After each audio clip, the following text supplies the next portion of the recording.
राम राम भाइयों, आप लोगों का स्वागत है आज के इस नए ब्लॉग में। आज मैं आया हूं बुद्धा पार्क, जो कि पटना जंक्शन के पास में ही है। यहां का माहौल आप देख सकते हैं, बहुत ही हरा भरा है। चारों साइड देखिए कितना हरा भरा है और हरियाली सा छाया हुआ है। आइए मैं आप लोगों को दिखाता हूँ पूरा बुद्धा पार्क। धीरे धीरे देखिए और आप लोग आनंद लीजिए। आइए मैं पहले आपको बाहरी नज़ारा दिखाता हूँ, उसके बाद फिर हम लोग अंदर चल के पूरी तरह से देखते हैं बुद्धा स्मृति पार्क को।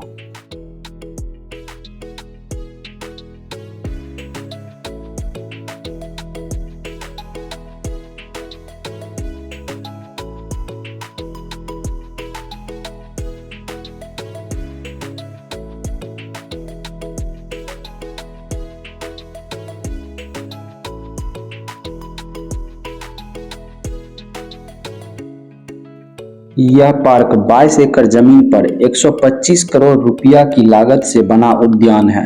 इसके मध्य में 200 फीट ऊंचा एक स्तूप बनाया गया है।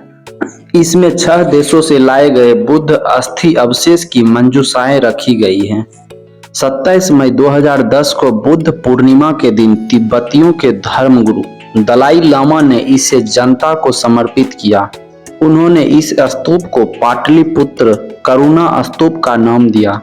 यह दुनिया भर के बौद्ध पर्यटकों के लिए आकर्षक का केंद्र है।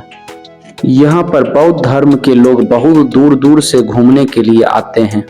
यहाँ पर काफी शांत माहौल रहता है। इन जगहों पर जाकर बहुत ही आनंद मिलता है। आप भी इन जगहों पर जरूर जाइए। और तो यहाँ पर साफ सफाई का पूरा ध्यान रखा जाता है। यह चीज आपको वीडियो में भी देखने को मिल जाएगा, कहीं भी आपको गंदगी देखने को नहीं मिलेगा। बहुत ही साफ सफाई रखा जाता है। और तो बहुत सारे चिड़िया इस पार्क में दाना चुगने के लिए आते हैं, वो भी मैं आपको इस वीडियो में दिखाऊंगा। आप लोग ध्यान से देखिएगा, बहुत सारी चिड़िया आपको मिलेगी।